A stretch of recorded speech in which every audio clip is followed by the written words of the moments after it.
markets, speculation, and risk. This is the Chat with Traders podcast, hosted by Aaron Fifield. Hey traders, welcome. Thank you for joining me on episode 207. This week I had the pleasure of catching up with Rishi Narang. Longtime listeners of the show may recall I interviewed Rishi back in 2016 on episode 54. Either way, Rishi's the founding principal of T2AM, a fund of funds investment manager with a sole focus of allocating to quantitative trading strategies. The fund was formed in 2005, though Rishi's time in markets extends more than 20 years, as he co-founded distinguished quant shop TradeWorks in 1999. Rishi's also the author of an excellent book, Inside the Black Box, and an advisor to DARPA's Financial Markets Vulnerabilities project. Yes, that is DARPA, as in the government agency responsible for the robot dogs you've probably seen in those somewhat terrifying videos. So the purpose of our catch-up was mostly to go over prominent trends he's seen develop in recent times, specific to quant trading and investing. Without giving away too much, it involves talk of stat arb and index rebal strategies, an attraction to China's market, narrower trading models, use cases of alt data, and we wrap up discussing the rise of retail or DIY quants. I can appreciate these topics won't be of interest to everyone, but as I've said before, I think it is highly beneficial to have some insight on how the larger players are moving in markets and how they are earning alpha.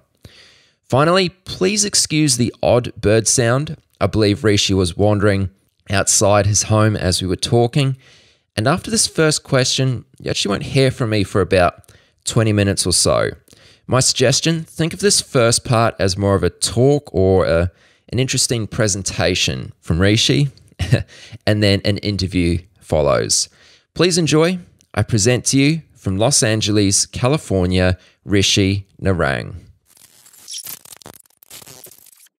Speaking here with regard to research and strategy, what has stood out to you as notable trends in the field of quantitative trading and investing? Sure. Yeah. So there's a few things to highlight. One is there's a few things actually. So one is that as the landscape has shifted, meaning you try to earn alpha in a context. It's not something that happens in a vacuum. And that context is sort of maybe best described as follows. Alpha comes from inefficiencies in asset prices that are themselves caused by either inefficiencies or relative indifferences on the part of various market participants. So an old example would be that institutional traders, institutional investors were pretty sloppy in their handling of trading of single stocks. And so they would do these large, lumpy orders and ignore market impact. And that basically created a whole game called stat arb, statistical arbitrage. And what would happen is there would be a price dislocation in some name. You would see that, but it's hard to know from the outside whether that came for good reason or not. And so rather than just buy a name that fell or short a name that went up a bunch, you would find something that reduces your risk. And so you'd put on a hedge. So you could imagine hedging with the index. But the problem with hedging with the index is there's a lot of basis risk. If you're buying Tesla and shorting the S&P 500, there's a lot of idiosyncratic risk in Tesla. Well, I maybe picked a really crappy example because I don't know who a good peer for Tesla is that's publicly listed today. But the point is that you would try to find something that reduces your risk. So at least an automaker reduces your risk, right? So maybe Ford or General Motors is a better hedge for Tesla than the S&P 500 index. So that game of finding related things and shorting the outperformer and buying the underperformer, which is also known as statistical arbitrage or relative mean reversion, existed in the 80s, 90s, early 2000s because of the sloppiness of a certain class of investors, mostly for that reason. Well, as those folks evolved, that inefficiency kind of went away and it changed. So relative mean reversion still exists, but it exists for a very different reason. And that reason also causes it to manifest in a different way, which means if you're pursuing statistical arbitrage today, your model better not look just like it did in, say, 1997, because otherwise you're like not going to make any money and probably just lose money. There are a number of ways in which the landscape has shifted, really more than we have time to get into now, but you can just think about it for yourself, how much the world has changed, say, in the last 15, 20 years. There's been a gigantic move from passive to active, other way around, wow, from active to passive, sorry, and a gigantic move from discretionary trading interaction with the markets to algorithmic interaction with the markets. At least within US equities, for example, almost all the volume is, well, not almost all, a giant portion of the volume is now done market on close as opposed to throughout the day. And so there's a bunch of these dynamics that are all intersecting with one another and changing the approach to making alpha. So that's one thing that we've seen that's changing the game around us and forcing us to adapt and evolve. So one example is the relative increase in prominence of index rebalance strategies. So these are strategies that try to anticipate what names are going to be added to various indices. Why are we doing that? Well, or added and deleted, by the way. Why are we doing that? Well, we're doing that because there's a ton of money that gets invested on the back of what, say, Standard & Poor's puts in the S&P 500. And that's true for MSCI indices and all kinds of other indices as well. So all this passive money isn't exactly passive. It's just sort of sheep-like following the dictums, I guess that would be dicta, of various index construction companies. And so those index construction companies say, okay, we're including company X in the S&P 500. And that announcement means that now all of the Vanguards and Fidelities and all of the other index managers and the folks who administer the SPY ETF and so on, they all have to go out and buy company X in the right proportion. And it, of course, with a fixed number of names type of index like the S&P 500, if a name is in, then a name is also out. And so those folks then also have to sell that other name. So that's interesting too, right? So you have something where there's going to be enormous buying pressure and enormous selling pressure. It'd be pretty useful to know about that in advance if you could. You kind of can, because a lot of them publish indicators of how, or guidebooks or guidelines for how they think about adding and removing names for inclusion. So that game really exists because of inefficiencies in the way passive folks invest. There's an indifference there. If you're the S&P 500, you only care a little bit about the performance of the S&P 500. If you're, certainly for an ETF manager, you don't really care, because by definition, you get those stocks in those proportions and you just sit and hold them. Guess what return you're going to get? You're going to get the S&P 500 return. If you have adverse market impact, it doesn't really matter. I mean, it goes into the price and whatever. So there's not that much incentive to be that clever about managing market impact. I mean, there is to some extent, but it's limited. And so there are a whole bunch of strategies that exist. Not a whole bunch, but there's a whole bunch of money being managed around this strategy of index rebalancing.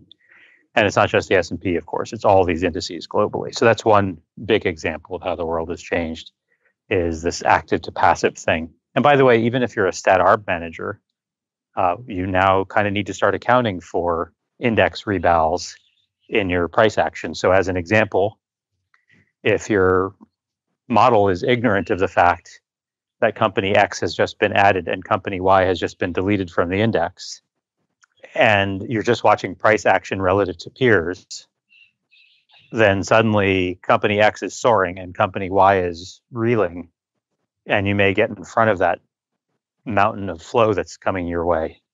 So you kind of have to start to have almost like a risk factor or an adverse selection avoidance technique for index rebal. So even if you're not trading it as an alpha, which you would do if you're doing index rebal, you still have to have index rebal if you're going to try to be good at the game. So that's one thing. Another thing is like a big dispersion or diaspora of the places and markets that quant strategies are applied in. So, Indian stat arb and emerging market stat arb and China stat arb. China stat arb is like a huge business right now. I don't even know the numbers offhand, but the amount of money going into both onshore money and offshore money going into quantitative equities and futures trading of mainland Chinese assets is just stupendous. Billions and billions and billions of dollars. It's a huge number. And the number of firms is also pretty big. There are a lot of folks who, for example, worked at US firms and then realized, well, there's this more or less frontier market where there's a lot more alpha, a lot more retail participation, and a lot more inefficiencies in China. It's also harder in a bunch of ways to trade offshore, or if you're an offshore entity, especially up until quite recently. And so maybe, if you were someone who was here on H-1B visa in the US and worked for Two Sigma or D. Shaw or whatever quant firm, maybe just go home and set up a shop there in China and have a bunch of local advantages over the US and UK firms that are trying to play that game. So that's definitely been happening. And the application of quant techniques into all kinds of other areas, by the way, venture capital, crypto, credit, peer-to-peer lending, municipal bond market making. I mean, all kinds. I've seen so many interesting things that are not just basic equity stat arb in the developed markets or basic futures strategies in the developed markets. And I guess the third big trend is maybe the most interesting, which is there's been a shift in the balance between taking overfitting risk and underfitting risk. And just philosophically, I think it's really interesting. In the old days, a pretty dirty insult for a quant was that they've overfit. But now we're seeing folks do a variety of things that their actions are telling you that they're at least as afraid of underfitting as of overfitting. That looks like a couple different things. So first of all, in the old days, for the purposes of largely cross-validation and statistical significance, models were typically universal, meaning for some universe of many securities, basically without exclusion, this model applies to all of them. So if there are all US stocks, but then realistically you can only trade the top, say, 3,000 of them, if that's what you determine from a liquidity standpoint, then you have one model with one set of parameters, one set of factors, and one set of weights for all 3,000 stocks, meaning the drivers of your forecast for Walmart are the same as for Pfizer, are the same as for Amazon, are the same as for Google and Facebook and Tesla. All those companies are forecasted with the exact same set of factors, the same weights, the same parameters. We're now seeing industry-specific and even company-specific models, or if you're talking about futures, individual market models. And what you're seeing with those is a decision that your prior might be a lot stronger on a single company forecasting model. Like I can know what the KPIs are for some specific company, but I might not have a lot of data history to prove that out in a back test, but I'm willing to trust my prior more and not worry as much about having statistical significance.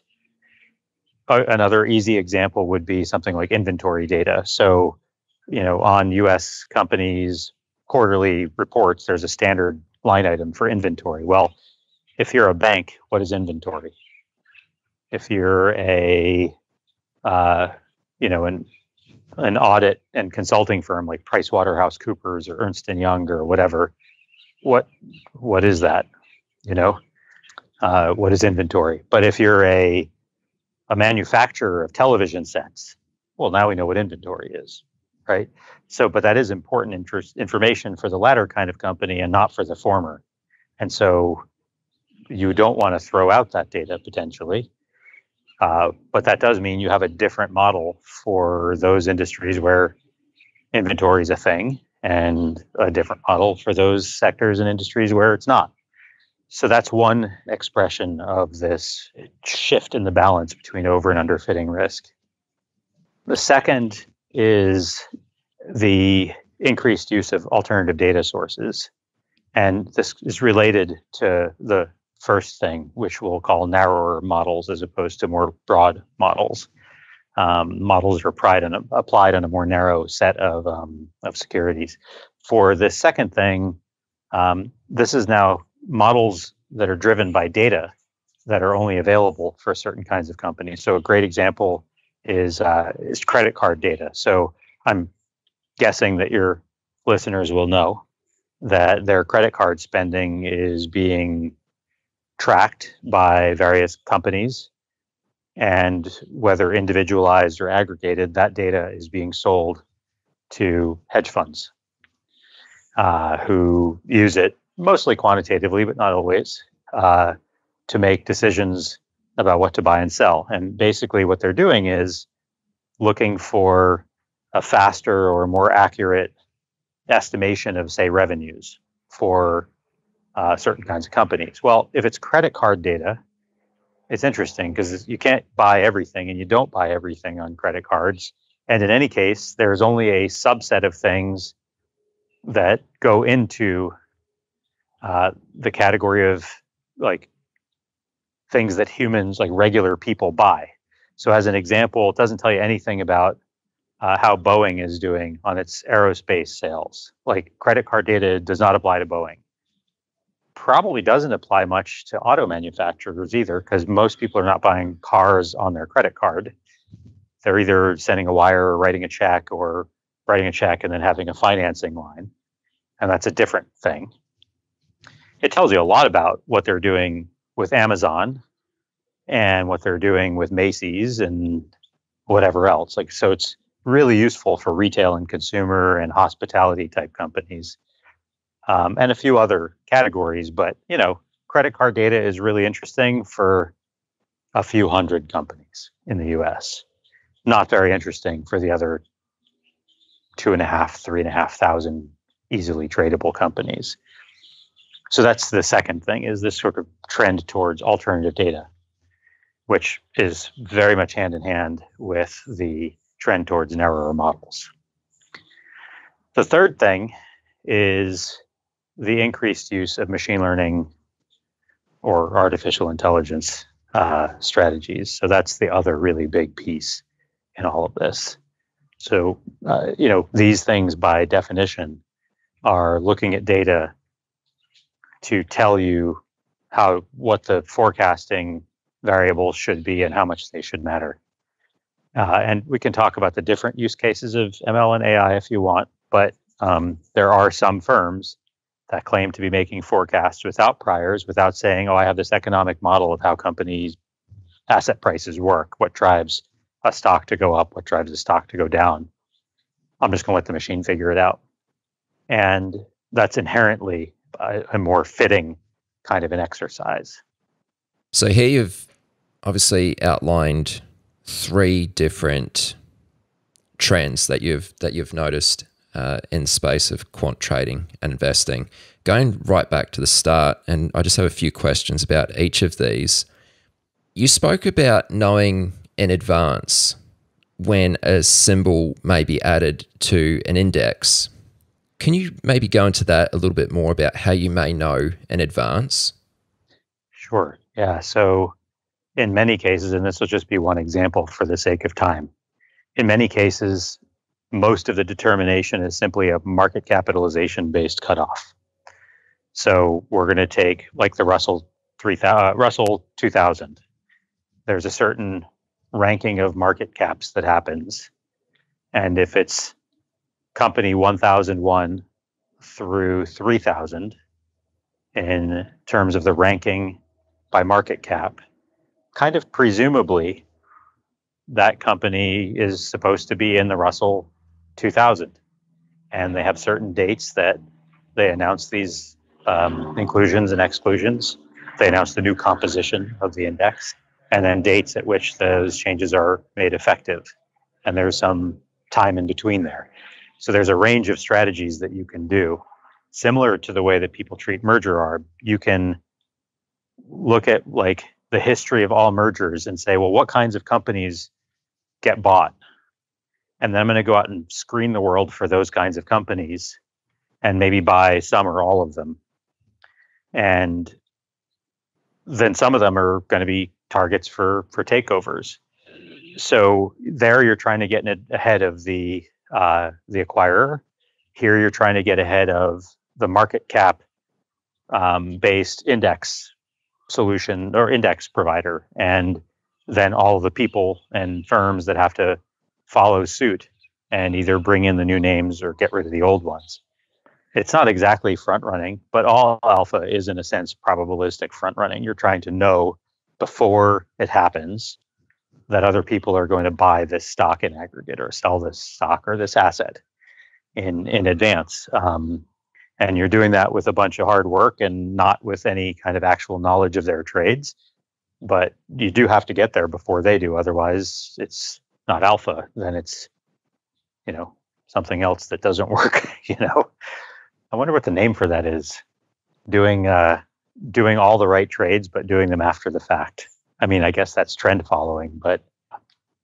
This information, is that publicly available to everybody? Yeah. The information about what's going to be included into an index? Some of it is. So as an example, the index providers have gotten smart about, as all capitalist companies generally are, but how to extract money for everything. So just as exchanges are now charging a huge amount for data that, is a major part of their revenue streams, even though they're really not in the business of selling data, they're in the business of processing transactions of securities and providing a safe environment for the transaction of securities. And so they charge fees for that too. But then they know you have to have that data.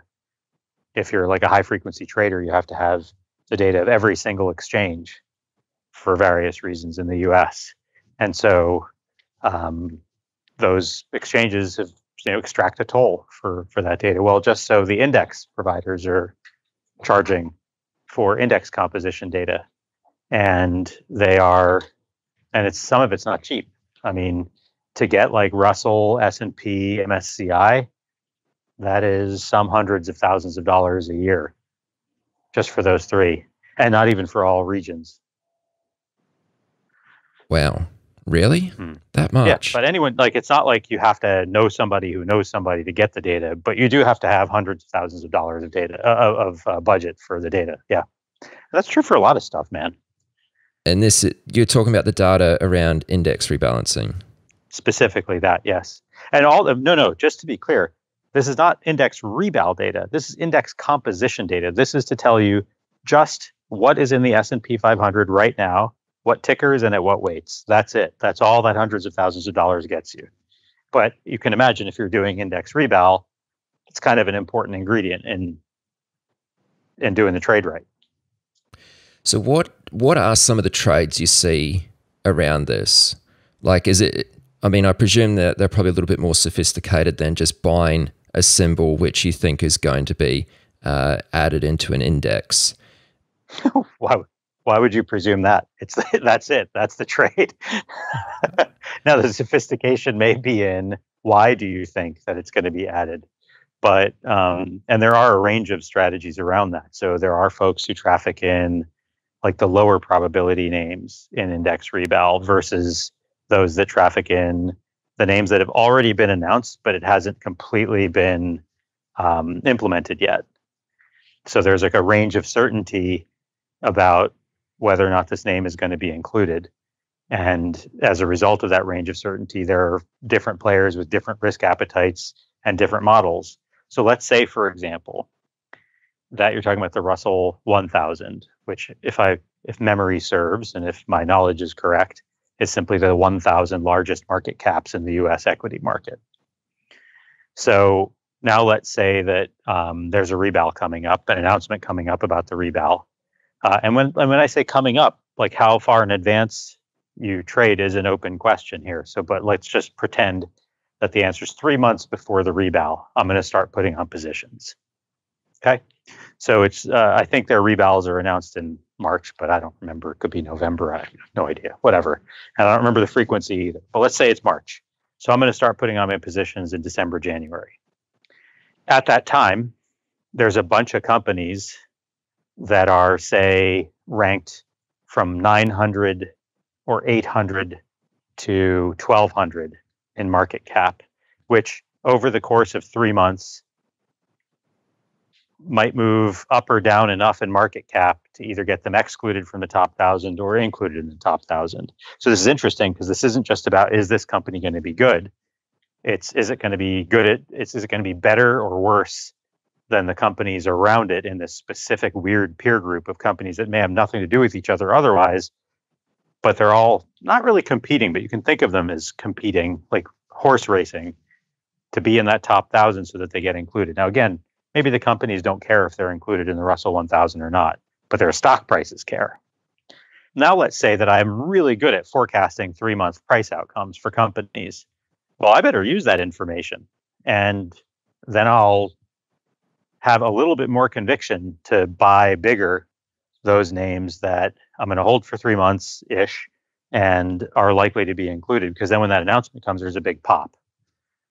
And as the certainty builds, there's a big pop. So there's this kind of weird short-term momentum thing that happens in that category of names that has nothing to do with, say, the top 10 companies in the Russell 1000, because there's almost a zero probability that in 3 months those companies are going to drop out of the index, right? So it's a little bit like options theory. If you're the number one ranked market cap in the US or in any market, and you're far and away the biggest, which happens, it would be like, what is the value of a deep out of the money put on that company with a 3-month expiry? And the value that's like very close to zero. It's basically zero. If you're talking about something where it's a 3-month expiry for very near the money options, well, now that's fun, right? And if you have information that gives you a clue, then you should use that information. Does that make sense? It does make sense, yeah. And what's more, there's an asymmetry here. If you're company number 999, the last time, or 1,000, the last time the Russell 1000 was constituted, and you're still kind of 999, 1,000, there's a chance you get excluded, which means there's a whole ton of money that has to come out of you. If you're company 1001 and you remain company 1001, there's not a lot of downside for that price because it's already excluded and it's still excluded. So for those companies that are outside the index looking in, there's more upside than downside. And for those companies that are barely in the index, there's more downside than upside. So it's just very interesting, that dynamic and what it means when you're building a model. So ultimately, you're trying to buy early enough, predicting that a company may be added to an index in order to essentially front run all the flow, which is going to be coming into that stock over the coming weeks and months. Yeah. And again, this word front run has like actual legal meaning, and we don't mean it that way. But yes, of course, I call it that. You want to get in front of it, which is a lot like front running, but the legal definition of front running is about, having knowledge of someone, like actual knowledge of someone's order, and then going in front of it. Like if you call your broker and say, I want to buy 1 billion shares of IBM, and then your broker's like, cool, let me go buy 1 million shares of IBM right before that, and then I'll do your order. because that way I'll profit from all your market impact. Let's just say you're trying to be the first to act. Yeah, or yeah, or certainly get in not front the last. of. You're trying to be early to act. Early, yeah. Yeah. The second point you made was about China, which I thought was quite interesting. You said there's a lot of stat arb opportunities there right now. How come that is the case? It's a combination of factors. So there's onshore money and offshore money. There's onshore firms and offshore firms. Like you can't have onshore money if you're an offshore firm. That's like not a thing. You can have offshore money if you're an onshore firm. So there's a supply thing and a demand thing that's happening. From the supply side, the ability to trade China as an offshore investor, that's recently been a little bit, that's been made a little bit easier recently. And so that's one thing, right? So if you're like Two Sigma or PDT or some other US or whatever non-Chinese firm, you can now access China relatively easily, actually. There's a bunch of like international brokers like Morgan Stanley and UBS and so on that can give you access to that market simply, very simply. And there are rules around shorting and shorting individual names and shorting the index and so on. So you can even be market neutral. If I understand correctly, and I haven't studied this too much, but if I understand correctly, if you're an onshore firm managing onshore money, you cannot short individual names. I'm not even sure if you can short the index, but maybe you can. But that's now Chinese money. That's been going on a little bit of time, but there's also a different supply dynamic there, which is that you, as I said, have a lot of new supply of quants who used to work at non-Chinese firms and have decided, let's set up shop in China where we live, where there's a less efficient market. That second thing, where there's a less efficient market, that statement is what's driving the demand side of this, which is to say, again, as some of the more obvious and straightforward markets to access and bigger markets have filled up. If you look at China, it's a really big market. It's a really big economy, only set to get bigger. And, there's a rush to get in there before it gets too crowded and be early and gather data and all those things that give you an early mover advantage. Access to talent, access to data, storing your own data is super valuable, but this, you can't do that until you start doing it. So go start doing it. So that there's been a lot of that. Have you allocated to any managers who are trading Chinese markets, in order for your fund to have exposure there? Yep, we have two offshore Chinese, money with two firms that are both based in mainland China, but are offering offshore strategies to offshore investors. And we've picked a couple of them and we've looked at dozens. Okay. Is that just a recent thing? Pretty recent. Both this year. Right. I want to say the first one went live mid-year, but we probably that means we've been talking to them for a little while. Yeah. Okay. You also brought up the point about, I might get this slightly wrong, but it was something to the extent of things which are used in quant being applied to other areas outside of financial markets. I know you mentioned venture capital, and there were a couple other things as well. Could you speak to that a little bit more? Yeah, and it's again the same drive for diversification and access to markets that are a little weirder and more complicated so there's some more barriers to entry. And if you think about this, just from a basic economic principle standpoint, it's the same thing as saying, well, there are barriers to entry to making this kind of widget. But if I happen to have some edge at making that widget, then I should probably go do that because I'm going to enjoy a competitive advantage for a while. So, and being early is its own competitive advantage because that means I have a head start on others. But, there's something you have to risk. You have to put up a bunch of upfront costs to get there. So credit, this is like debt issued by companies so it's not government debt. It's usually, it's debt from private companies. That debt trades. So it's not just that the company issues debt and you decide I will lend to this company, you can buy and sell that debt. And there is a market for it. It's in the US corporate credit market, not fully exchange traded. And in fact, it's mostly not. But some of the credit default swaps are exchange traded, and it's a changing market. It's an evolving marketplace. It has very different challenges, and one of the most obvious is data. It's not that complicated to think about what would cause a bond to be more attractive relatively and what would cause it to be less attractive. What's complicated is asking, how do I even track the history of bonds? So unlike stocks, bonds expire.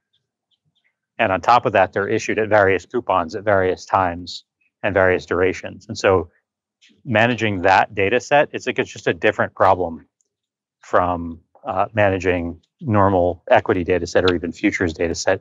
Futures expire too, but there's far fewer of them than there are companies and credits. So yeah, there's this crazy data wrangling problem. There's systematic strategies in peer-to-peer lending. So this is like Lending Club and Lending Tree, where if you're just some random person and you want to borrow $5,000 for whatever random reason, you can apply for a loan, and other random people who have $5,000 extra dollars sitting around can lend that to you and earn on it at their local savings account. But then they're taking credit risk on you as an individual, the random borrower. And so there are now quant strategies out there that are poring over credit data and poring over characteristics of borrowers and saying, well, this borrower might not have the greatest credit score. And I don't know if you guys have the equivalent in Australia or elsewhere, wherever listeners may be, but in the US, you have a credit score that a credit agency has a list of factors that describe your credit worthiness.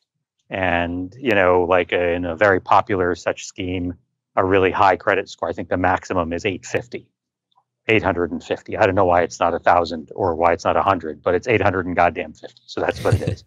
And, you're considered as having good credit. I think if your credit's above 750, let's call it.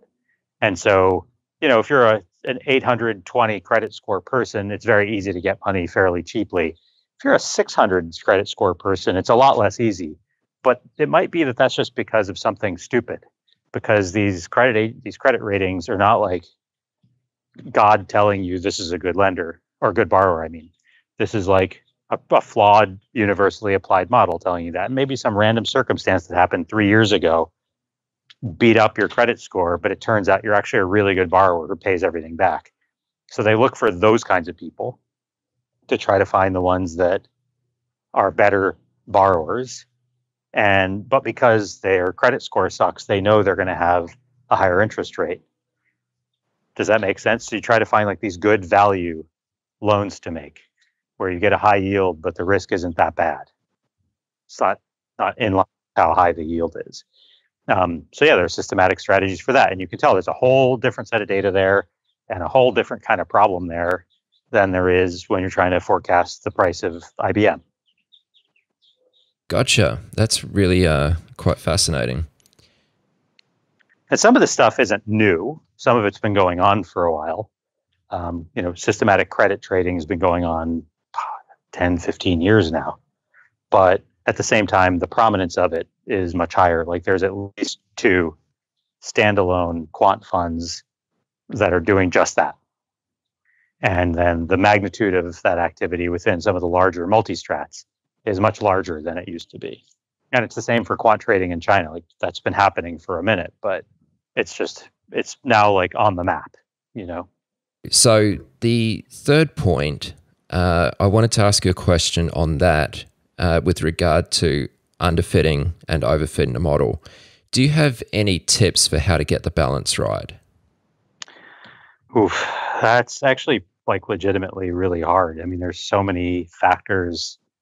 And the reason that this change is happening is, once again, both from a supply perspective and from a demand perspective. And I know I'm mapping things to supply and demand. This isn't a clean mapping, but I'll explain what I mean. So on the supply side, we have an increasing number of people who are in jobs in quant firms that have training in machine learning and artificial intelligence. And some of those folks used to work at places like Facebook, and they're just sick of selling advertisements to people, right? Like they thought, oh, cool, I get to work for this really cool company. It's a tech company. I'm not selling my soul. Look, it's social media. I'm like connecting families and friends and former colleagues and alumni. But then it turns out what I'm really doing is I'm selling people ads. And that gets at some point maybe grating on your soul. And so you quit that job and you go work for a different soul crushing place that's just trying to make rich people richer. Cool. Nonetheless, that is one source of increased supply. The other is the field itself has advanced. I mean, the problem of forecasting asset prices is a really hard problem. These are incredibly noisy processes, very close to random walks. Your out of sample R squareds, for those of you who know what that is, are like low single digits. So like 0.03 is a successful R squared.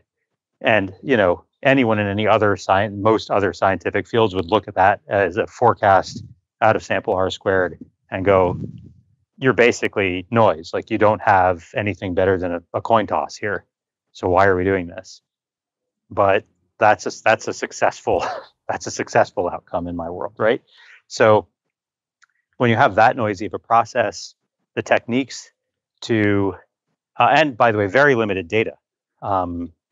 If you're doing self-driving cars, you can basically generate more data just by, so like, let's say that you have a self-driving car and, you find that it's not performing well in rain.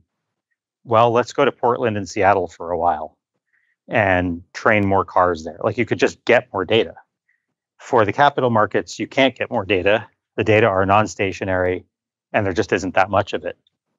If you compare like the number of Facebook posts and number of Facebook users to like the total amount of data about US equities, and I mean like the daily data in the one versus the total cumulative data in the other, they're just orders of magnitude different, we're talking about billions of data points per day, if not more, and in the kind of social media world, and we're talking about maybe billions of data points in the whole cumulative history of everything in US equities. And so, you can see that those are just different problems. There are other differences too, but just for the sake of time, let's just acknowledge that these are very different problems. You may need different and better techniques and more powerful computing clusters to be able to tackle these differing challenges. And so that's the other aspect of the supply side.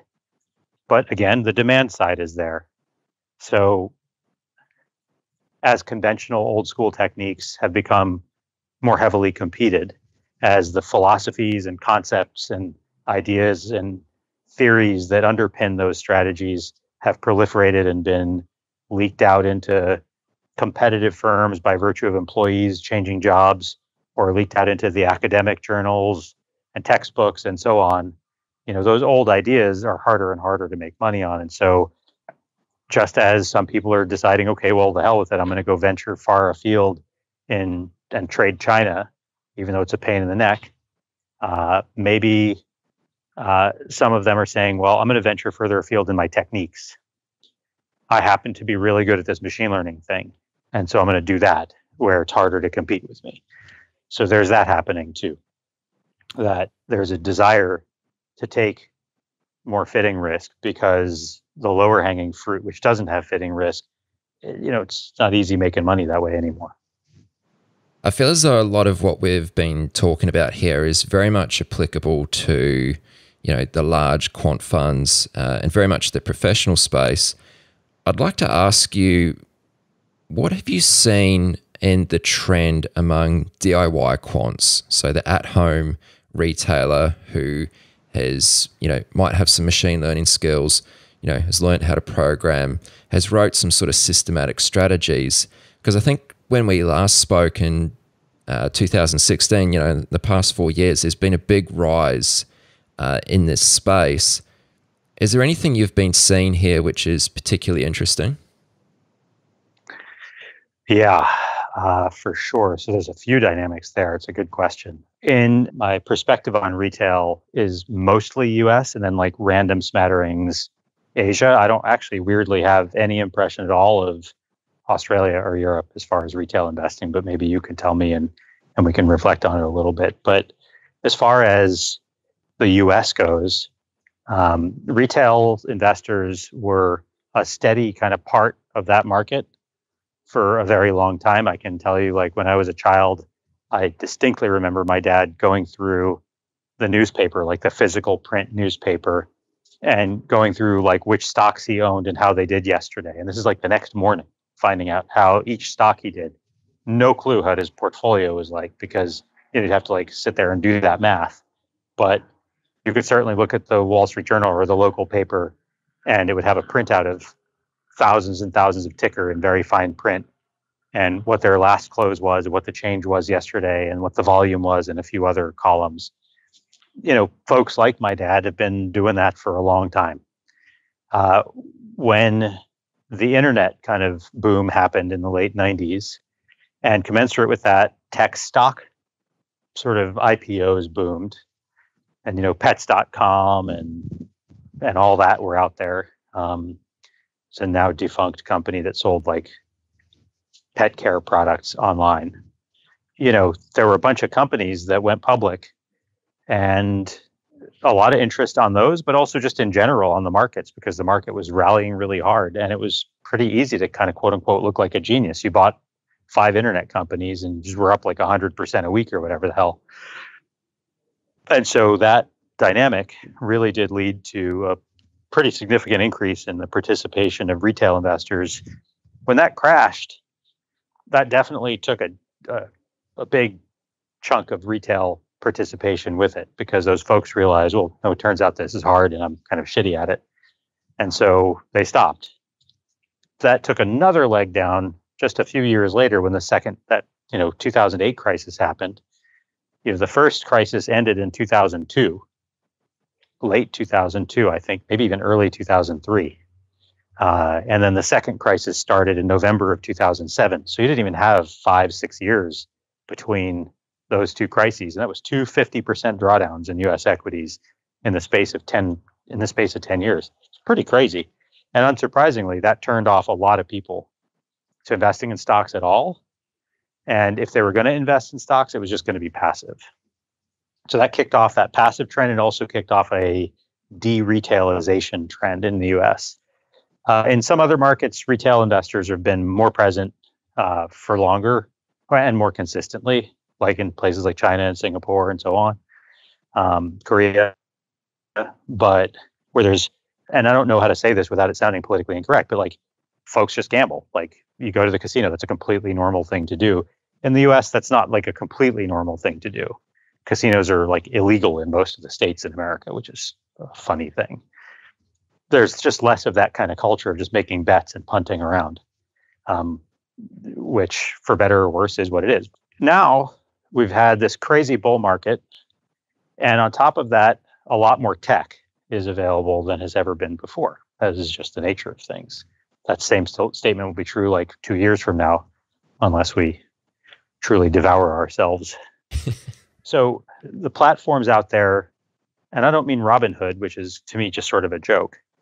I mean more like Quantopian and other similar platforms where anyone can get out there and just code up trading systems.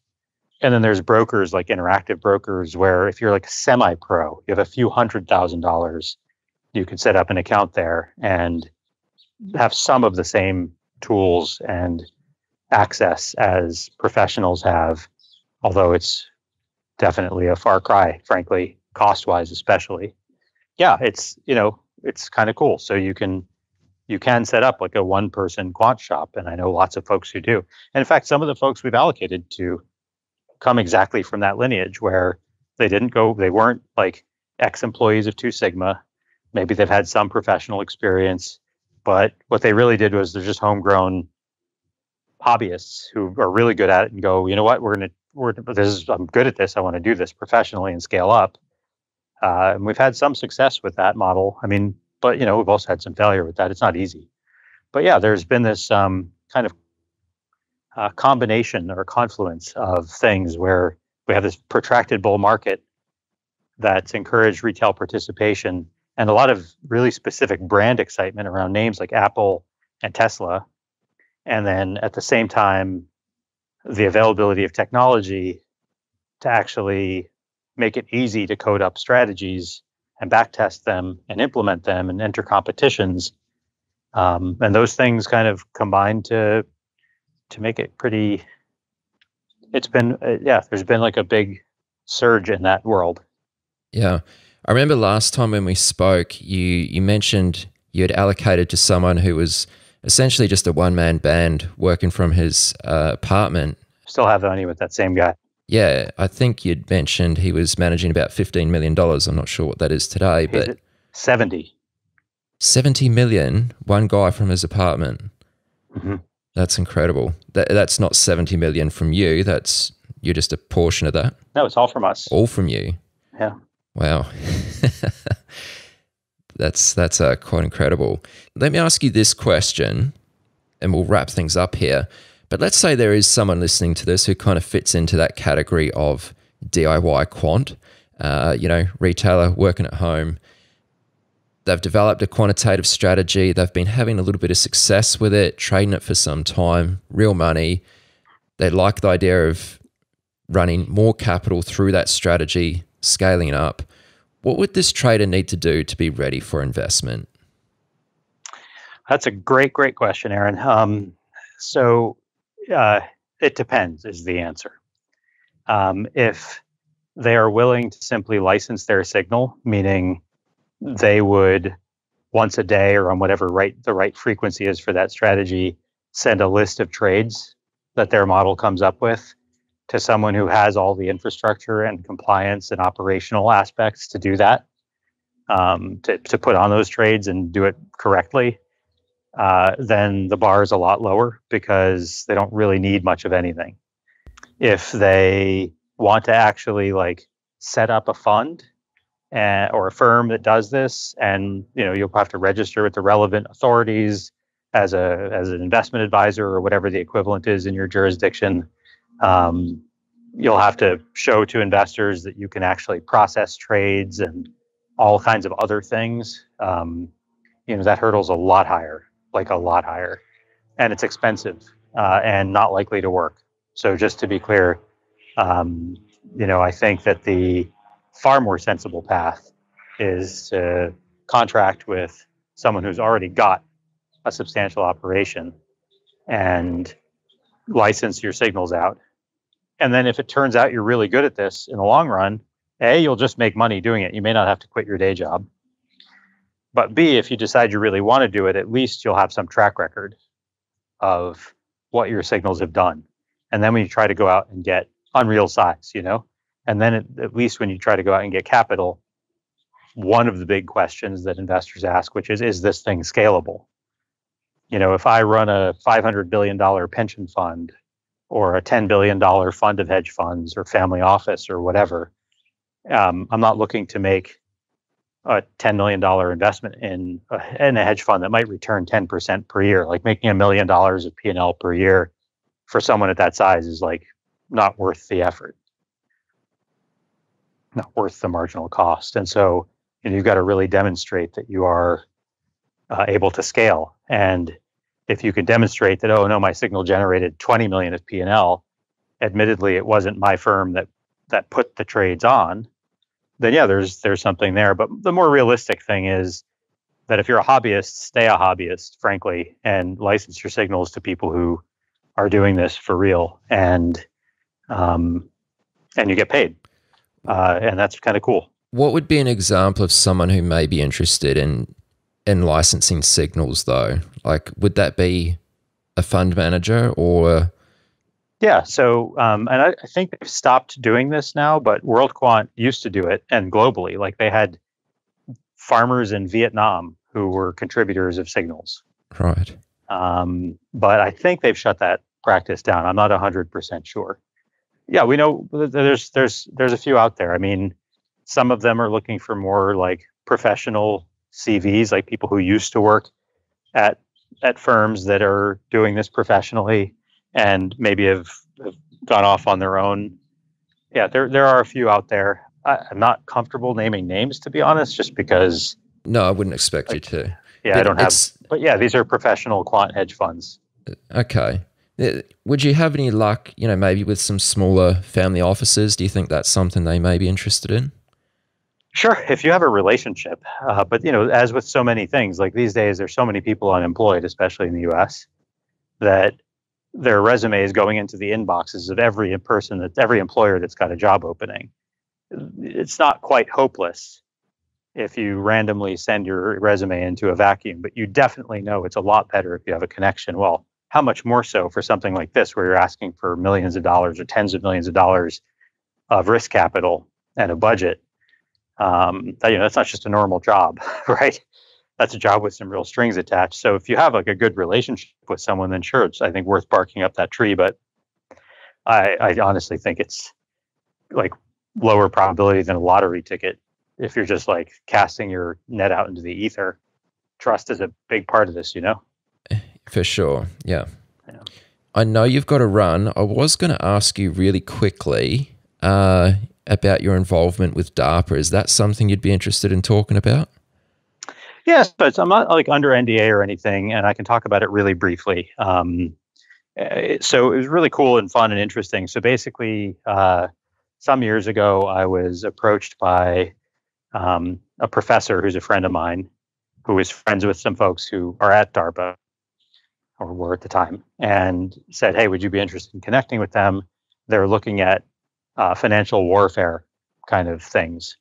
And so this is part of the Department of Defense, the U.S. Department of Defense, and this was not an exercise in looking at aggressive tactics, rather in defensive tactics and strategies for protecting American markets and financial systems from various parties that, for either political or economic reasons, may want to cause problems, right? So causing outages at exchanges, or causing outages with, payroll processing systems, or any number of other vectors of threat. And there are, of course, continuously both governmental and non-governmental parties that are very aggressive in that stuff. And so it's, it was this super fun intellectual exercise of like, what are the vectors of threats and what could we do to detect them early, prevent them, mitigate the spread of the damage.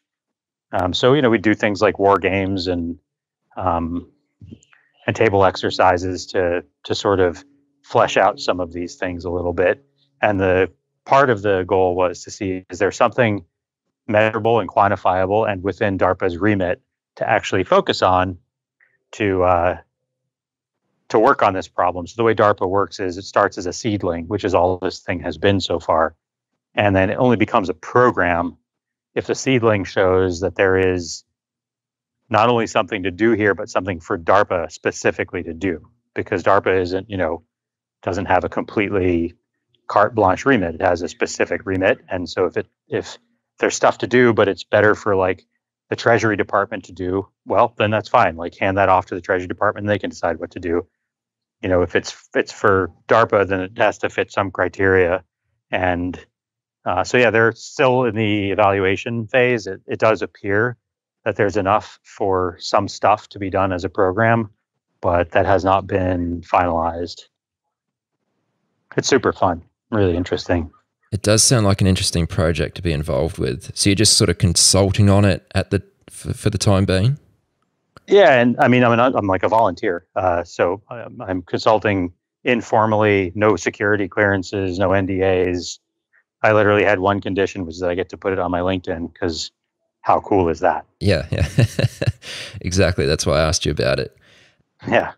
And I wasn't really sure the link between DARPA, because I just know them as creating the robot dog and other crazy robots. I wasn't really sure the link between that and financial markets, but it was a little bit surprising, but you can see that it's, economic defense and military defense are sort of more interlinked than ever, Yeah. Many wars have been fought over economic interests, I think far more than people generally realize. Right.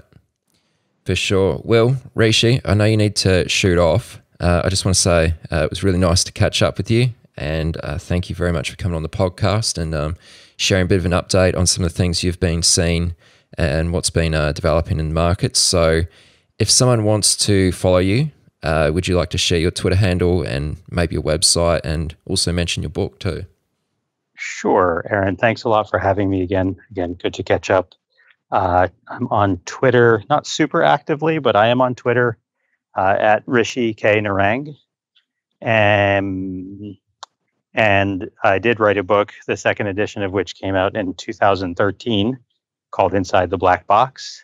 That should be readily available on places like Amazon. What was the other thing I was supposed to share? Your website. I don't really have one.